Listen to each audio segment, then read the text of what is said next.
نذكر فضيلة هذه الشعرة المباركة. الواحد إذا ذهب إلى عند رسول الله صلى الله عليه وسلم يريد أن يستقبله في الدعاء يقول له ذاك لا تفعل بدعة شرك، اتجه إلى القبلة.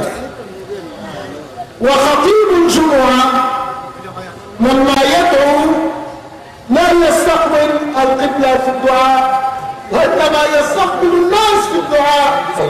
ومن نحن كلنا أمام رسول الله صلى الله عليه وسلم، هو يستقبل القبلة ويستقبل الناس، ومن نحن أمام رسول الله. فاستقبال النبي في الدعاء أكثر وأوفى للإجابة. الله شيخ বলতেছেন এর ফজিলত বয়ান করার পূর্বে আমি আপনার কাছে একটি কথা পেশ করতে চাচ্ছি।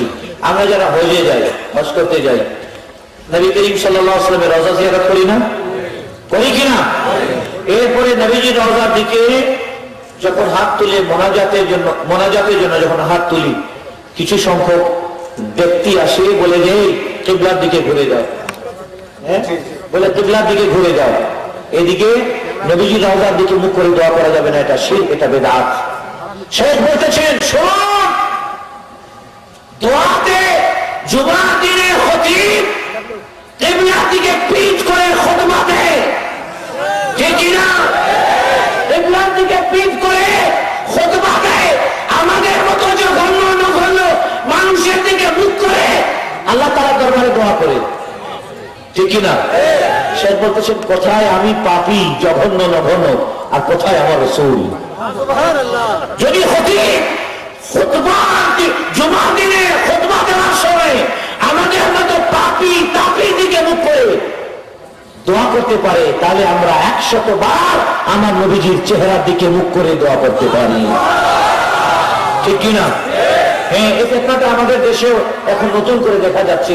দাফন করার পরে একজন বলবে আসুন সবাই কিবলার দিকে ঘুরে যায়, বলে কিনা? জোরে বলুন, বলে কিনা? কিবলার দিকে ঘোরাটা ভালো, এই জন্য দোয়ার জন্য নয়। যদি কিবলায় শর্ত থাকতো তাহলে ফজর আর আসরের সময় ইমাম সাহেব কেন লোকদের দিকে মুখ করে দোয়া করেন, ঠিক কিনা? ঠিক কিনা? আমি পূর্ব, পশ্চিম, উত্তর, দক্ষিণ যেদিক দিকে দোয়া করবো আমার আল্লাহ শুনতে পারে, ঠিক কিনা? যেখান এখন ইদানিং আমাদের দেশে দেখা যাচ্ছে না, এটা একটু আমি আমার পক্ষ থেকে বললাম, তর্জমায় হুজুরের বক্তব্যের অংশ নয়। না, আল্লাহ তাআলা الموجود بلا مكان جعل رسول الله صلى الله عليه وسلم كله بركة. فقد جاء عبد الله بن الزبير رضي الله عنهما وكان النبي قد احتجم، فأعطاه النبي الدم وقال ضعه في مكان لا يراك فيه أحد. فذهب عبد الله بن الزبير وشرب الدم. جبريل نزل إلى النبي عليه الصلاة والسلام وأخبره بما فعل عبد الله بن الزبير. فلما جاء عبد الله بن الزبير قال له النبي ماذا فعلت؟ قال يا رسول الله لم تطعني نفسي. الله فألقي دمك على الأرض فشربت. فقال عليه الصلاة والسلام لا تمسك النار. وهذا ببركة رسول الله صلى الله عليه وسلم. الله عبد الله بن الزبير رضي الله تعالى عنهما হুজুর করিম সাল্লাল্লাহু আলাইহি ওয়াসাল্লামের পিঠ মোবারক থেকে একবার সিঙ্গা লাগালেন, হুজুর রক্ত বের হলো, ঠিক আছে? এরপরে রক্তটা হুজুর হযরতে আব্দুল্লাহ ইবনে জুবাইর রাদিয়াল্লাহু তাআলা আনহুমাকে দিলেন যে এই আব্দুল্লাহ ইবনে জুবাইর নিয়ে যাও, এটা এমন যে কেউ তোমাকে না দেখে সেখানে গিয়ে তুমি এটাকে ফেলে দাও। কি? নবীজির শরীরে রক্ত মোবারক। উনি কি করলেন? গেলেন, ডাইনে বামে কেউ আমাকে দেখছে না তো, এটা দেখার পরে রক্তটা, নবীজির রক্তটা তিনি গিলে ফেললেন, খেয়ে ফেললেন।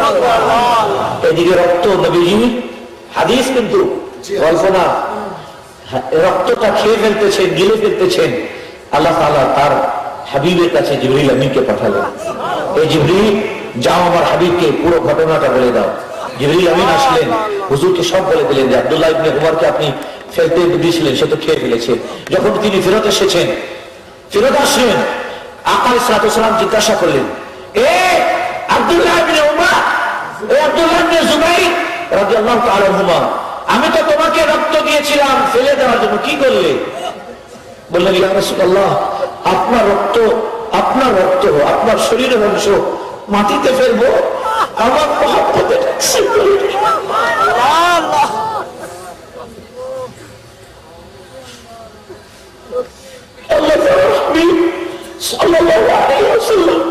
আপনার শরীর মোবারকের রক্ত আমি মাটিতে ফেলবো, আমার মহব্বত এটাকে অ্যাকসেপ্ট করেনি।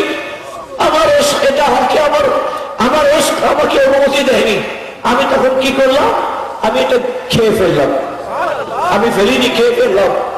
আকা আলাইহিস সালাম এই কথা শোনার পরে ইরশাদ করলেন, এ আব্দুল্লাহ ইবনে জুবাইর, যাও, আজ থেকে ঘোষণা দিচ্ছি, জাহান্নামের আগুন তোমাকে পোড়াতে পারবে না। জাহান্নামের আগুন তোমাকে পোড়াতে পারবে না। আমার শরীরের অংশ তোমার শরীরের ভিতরে গেছে। আমার শরীরে, আমার এই পবিত্র নবুওয়ালা শরীরে কোন একটা অংশ, কোন একটা জিনিস তোমার পেটে গেছে, আর জাহান্নামের আগুন তোমাকে পোড়াবে না। চিৎকার করে বলুন সুবহানাল্লাহ।